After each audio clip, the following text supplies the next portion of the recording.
Welcome to Dundee, the fourth largest city in Scotland, and once upon a time one of the most important ports in the entire world. Today a major cosmopolitan city, Dundee is home to many fascinating historic landmarks like this, the Tower of St Mary, one of the oldest structures in the city, which was built all the way back in the late 15th century. Popularly known as the Steeple Church, the tower is a rare remnant of the medieval age amid a city composed mostly of grand Victorian-era buildings. Although here, we can also see the old town cross, which dates from 1586 and historically marked the site of markets in Dundee, held just a few blocks north of where we are now. The cross was moved to this central point of the city in 1874, situated in front of the rather unusual City Churches building, comprised not just of the Steeple Church, once upon a time the largest parish church in Scotland, but four separate churches all located under one roof, the oldest being Dundee Parish Church, or St Mary's, at the other end of the building. Between 1782 and 1841, there were four Church of Scotland congregations that made use of the City Churches building here, although since the 1980s, that number has reduced to just two congregations. The reason for this anomaly is the fairly action-packed history of what was originally just one church. Dundee Parish Church was first built in the 12th century, but was burned down on two separate occasions, first by invading English armies in 1303, and then allegedly by accident in 1547, although this too was during an English occupation of Dundee, when the church was used as stables for their cavalry.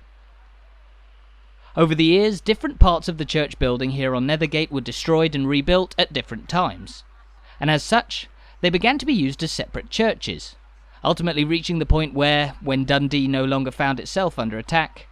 four separate congregations were utilising four separate parts of the building.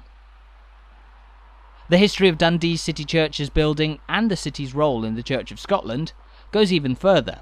and we'll talk more about that later on in our walk. At the foot of Dundee Parish Church, meanwhile, we find the first of what you'll later see is a delightful range of sculptures in the city centre. These cheeky penguins representing the city's unofficial animal mascot. You'll find a number of penguin statues all over Dundee nowadays, and it's said that the penguin represents the many explorers and inventors to have come out of this city over the years, most notably in the form of the builders and sailors of the RRS Discovery, which in 1901 embarked on the very first extensive expedition to the British Antarctic Territory, during which time the first sighting of an emperor penguin was recorded. The RRS Discovery, a symbol of Dundee's historic maritime, scientific and industrial might, today remains moored on the city's waterfront, overlooking the mighty Firth of Tay. The Firth of Tay, where Scotland's longest river flows out into the North Sea, has long been a major part of Dundee's illustrious history, with the city situated at an advantageous point that allowed it to develop as Scotland's premier port in the medieval period. But speaking of the Firth of Tay, it's about time that we took a look at a map to see just where Dundee is located in Scotland. As you can see here, Dundee sits on the north bank of the mighty Firth,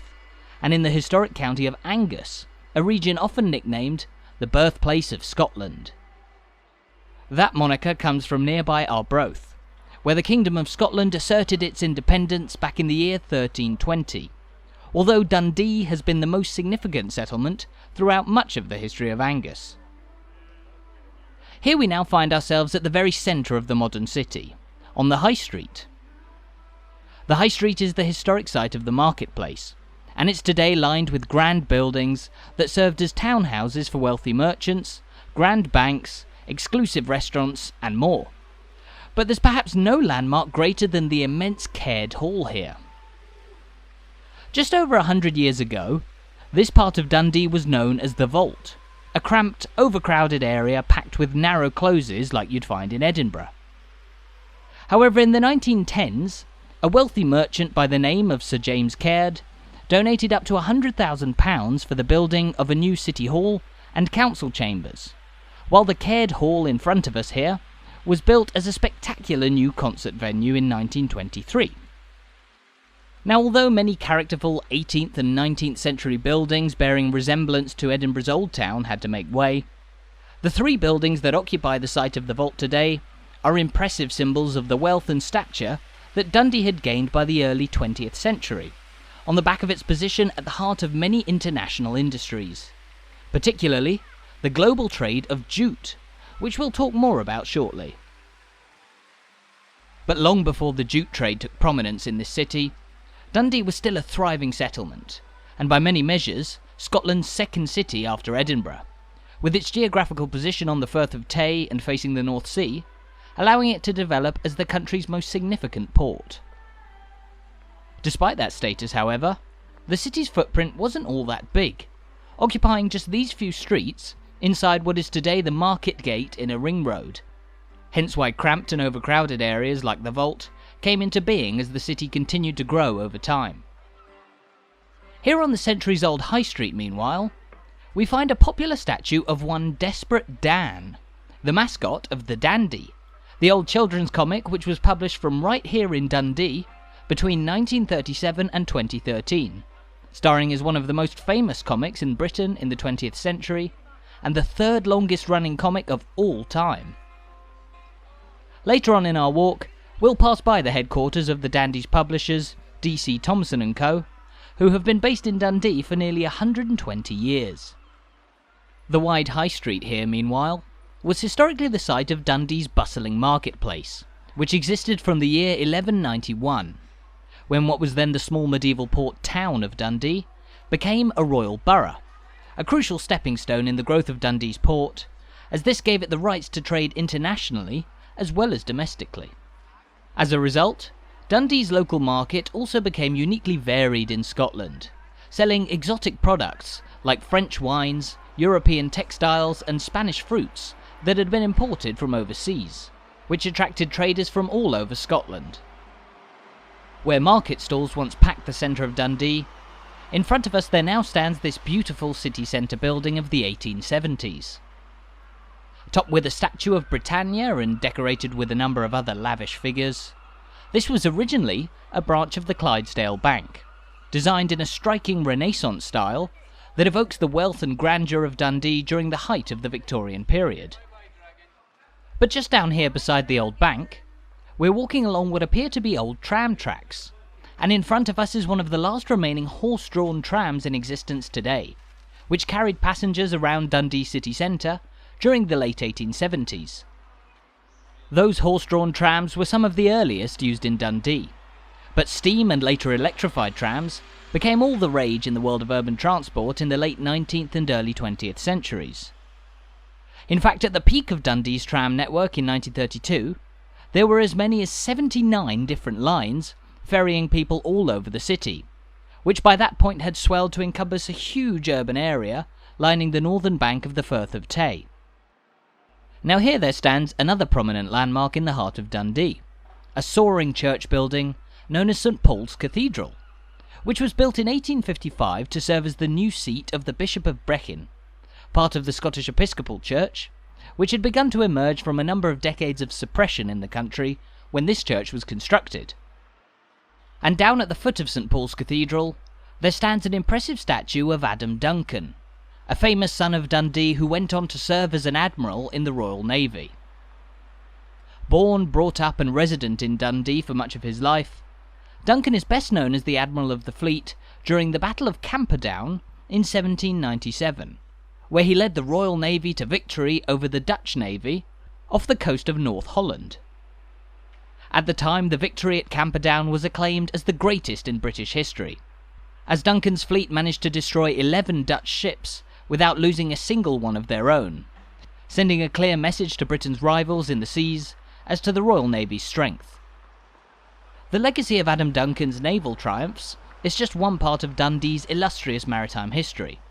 as ships departed from this port for far-flung destinations like Antarctica, as we mentioned earlier,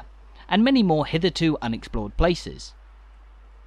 But here, there stands a sculpture of a polar bear attacking a Dundee local,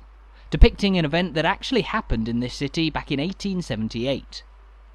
The story goes that a polar bear, brought to Dundee for show, escaped his handlers and began causing havoc around the city for several hours. Apparently the bear was only apprehended after it followed a lady into a local tailor's, where it became enamoured by its own reflection, distracted for long enough for his handlers to get a rope around him once again. Having made our way out of the heart of Dundee now, we're walking along Castle Street, which links the High Street with the city's waterfront. But Castle Street is interesting for a couple of other reasons. For one, this road is much narrower than the wide open High Street, and this is of deliberate design. All of the streets linking the waterfront with the High Street were built to be much narrower, so as to prevent the cold winds coming off the Firth of Tay and the North Sea from sweeping up into the idyllic heart of the Victorian city, where people were perusing shops and going about their business. What's more, as the name suggests, Castle Street leads in the direction of where there was once a castle. Dundee Castle, though long since gone, stood on the site now occupied by St Paul's Cathedral, which we saw a minute or so ago. The castle was built all the way back in the 12th century under the reign of King William, and it stood at the heart of the burgeoning medieval town. However, though once an important fortress, Dundee Castle was fairly short-lived, as after it had been captured by the forces of the English King Edward I at the turn of the 14th century, it was ultimately destroyed, after a successful capture by the Scots forces of Robert the Bruce. Now having reached the bottom of Castle Street, we won't be able to walk along the waterfront today, as regeneration work is underway to further modernise the riverside in Dundee. But here, as we look back up towards the rear of the Caird Hall, we would have once had very wet ankles standing here. Roughly 300 years ago, the waves of the Firth of Tay would lap against the shore here at the foot of Castle Street. But here, as we look up at the former city assembly rooms, the dangers of the sea were all too much for this to remain the case. The assembly rooms, now the Grand Exchange Coffee House, were built in 1828 above what was once the bustling Packhouse Square. Packhouse Square, formerly a great warehouse complex built to serve the port of Dundee from 1644, was one of the most important points in the city at the time. But in 1755, the warehouses were submerged deep beneath the water after a devastating disaster. In November of that year, a monumental earthquake hit just off the coast of Lisbon in Portugal, and as well as devastating that city, the quake caused a huge tsunami that rocked coastal cities right across Europe, including Dundee here, which is said to have been hit with a 50-foot high tidal wave that annihilated its historic harbour and the many buildings that stood here by the shore. In response to the devastation, Dundee's shoreline was raised significantly, with Exchange Street here built about 14 feet above the old Packhouse Square, and over time, reclaimed land further out towards the Firth of Tay has extended protections for the heart of the city should another wave come along. But of course, long before the devastation of the tsunami of 1755, this part of Dundee was perhaps its most spectacular, as these streets surrounded what was the impressive Dundee Castle. As we mentioned, the castle, which was built all the way back in the 12th century, is now gone without a trace, but the site it once occupied has been through all manner of changes over time. While the castle once looked directly over the Firth of Tay at the foot of these steep streets, it was also passed by a small stream, known as Scouring Burn, which despite being almost entirely invisible today, still flows through the heart of Dundee, albeit underneath the buildings that we can see around us here on Commercial Street. But while St Paul's Cathedral now towers above the point where Dundee Castle stood, the heart of the city here has become the home of a spectacular range of ornate Victorian buildings, magnificent landmarks that you can find on pretty much every street in central Dundee. As we've spoken about, this impressive architecture is symbolic of the wealth and grandeur that developed in Dundee as a result of the Industrial Revolution. As such, the Victorian buildings that line the city streets today give it an atmosphere reminiscent of other great industrial cities in Britain, such as Glasgow, Manchester and Leeds. But the difference with Dundee is that its streets have been around a whole lot longer. Here, We're now walking onto Seagate, another major road that has existed in the heart of Dundee for many years, leading from the eastern edge of its perimeter to the central point around the castle. However, while Seagate has plenty of history under its belt, this street was shaped most significantly by an incident that happened just over 100 years ago, in 1906, when a spectacular fire caused huge damage along the street and spread further across the city. The epicentre of the Great Fire took place just a few doors down from these, the former Robertson's Whisky Bond buildings, a grand warehouse where whisky was blended and stored, often ready for export around the UK or overseas. Just along from the road here were the Whisky Bond buildings of Watson & Co., which on the 19th of July 1906 erupted into a blaze as large vats of whisky caught fire and exploded. More than annihilating many of the warehouses that lined Seagate here, the fire also sent flaming alcohol flying into the air, which rained down upon people fleeing danger. But despite it raining burning alcohol, the fire caused many people elsewhere in Dundee to rush to this part of the city, as people were amazed by what are described to have been rivers of blue-flamed burning whisky flowing through the city streets into the drains. The fire burned for 12 hours, laying waste to much of this eastern sector of the city centre, and the blaze was so bad that firefighters were called from as far away as Edinburgh to help put it out. Despite the widespread damage, Dundee quickly rebuilt itself, with many new Whisky Bond warehouses simply replacing the destroyed old ones within a year of the fire, as the city continued to press ahead with its still thriving commerce. Passing by the busy Murraygate, now a pedestrianised shopping street that still bears the old tram lines in its pavement,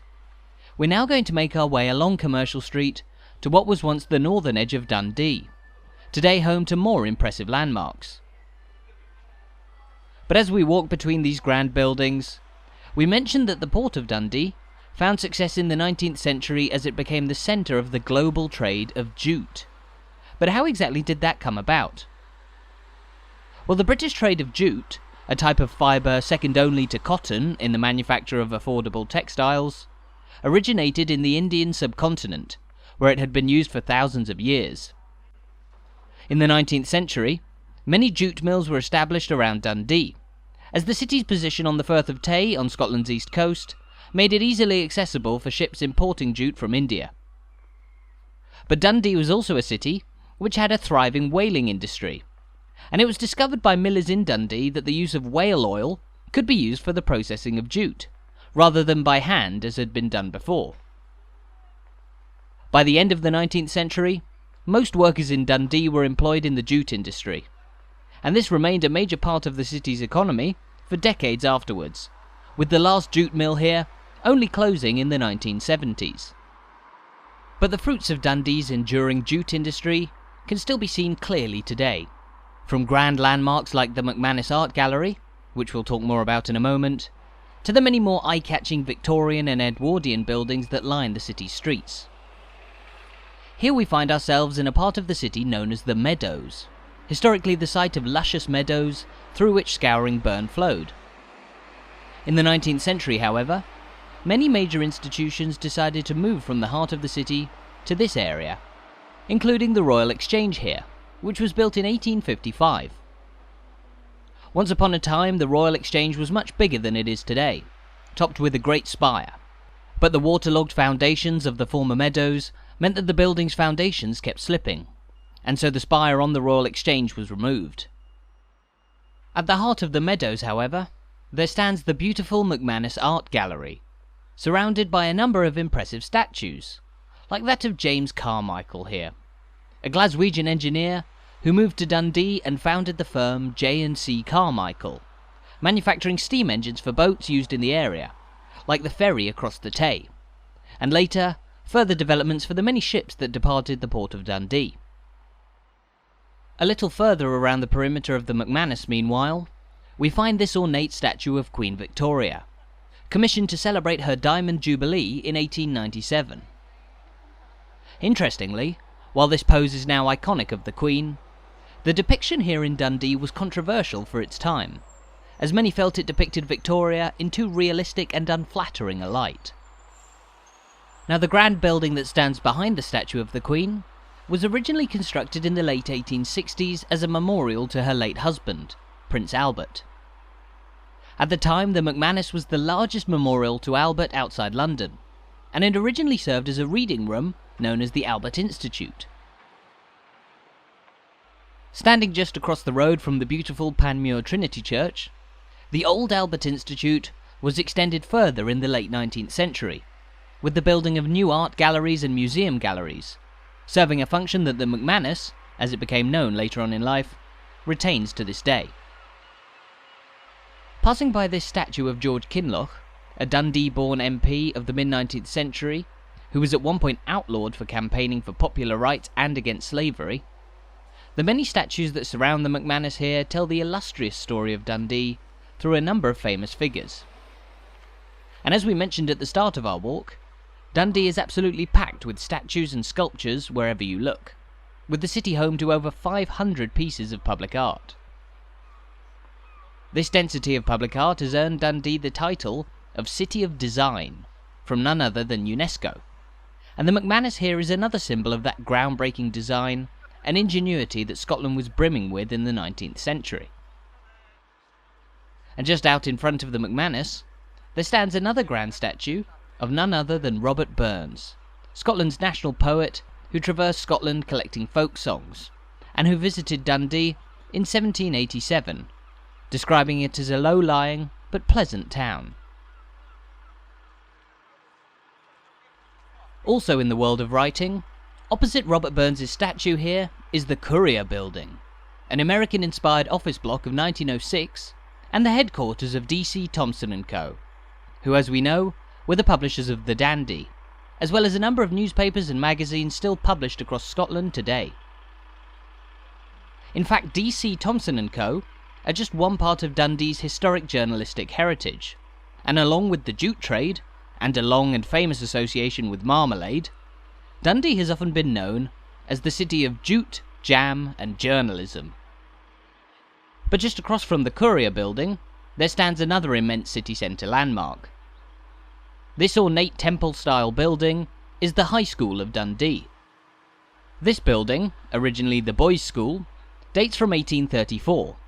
but the history of the city's high school goes back even further. Today the only private school in Dundee, and home to over 1,000 students, the High School of Dundee was established well over 700 years ago in the year 1239, when it was founded as a grammar school by the monks of an abbey over in Fife. Over its centuries of history, the high school has become a well-established part of the city of Dundee, today making use of no less than 7 major buildings around the city centre, most centred around the meadows, and many of which do indeed date from that period of flourishing development in the city in the 19th and 20th centuries. But now, we're walking into one of the oldest parts of Dundee today, an area known as the Wardlands. One of the main features of the Wardlands is the cemetery that we can see across the road from us here. Historically, it's known as the Howff, a name which originates from the Scots word for a meeting place. But originally, the space that the Howff occupies was used as the orchard of the largest Grey Friars monastery in Scotland. But in 1564, it was gifted to the city of Dundee by Mary, Queen of Scots. Many of the graves you'll find inside the Howff today date from long before most of the buildings that surround it, while a number are dedicated to the most famous figures in Dundee's history. Just at the western end of the Howff, there stands an extra part of the McManus that we saw a few moments ago. This building is the McManus Collections, home to exhibitions on archaeology, natural history, and the history of Dundee itself. The McManus is certainly one of the great cultural attractions of modern Dundee, but as we make our way onto Congregation Street, we'll find a striking church building that tells us of the riveting religious significance of this city too. Really standing out among its neighbours, the white building here is Dundee Congregational Church, opened in 1833, and which is just one of the many different denominations of churches that can be found around the centre of Dundee. Of course, in the medieval era, there was only one church in Scotland, the Catholic Church. But in the mid-16th century, the revolutionary Scottish Reformation caused the country to split with the Vatican. In 1543, an early Protestant reformer by the name of George Wishart arrived in Dundee, then Scotland's second most important city, and he preached to the townspeople of the corruption of religious leaders at the time.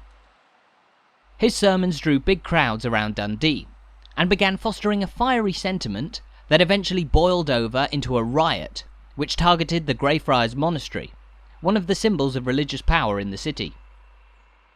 The storming of Greyfriars in Dundee in 1543 was one of the moments that kick-started the Reformation as a popular movement across Scotland, although George Wishart was executed in 1546 for his heresy, never living to see the eventual Reformation that was led by a disciple of his, John Knox. Now here, opposite the rather modern Abertay University, we can see a spectacular row of terraced buildings that date from just before the Victorian period. In fact, the Wardlands here is recognised as the home of some of the best Georgian-era architecture in Dundee, developed at a time when the city was really beginning to boom, but when the very heart of the city was still made up by its cramped medieval layout. Throughout the 19th century, this area of the city became the home of many bustling flax and jute mills, along with huge factories and warehouses. But today it's a rather pleasant and calm part of Dundee that's home to a mix of different activities.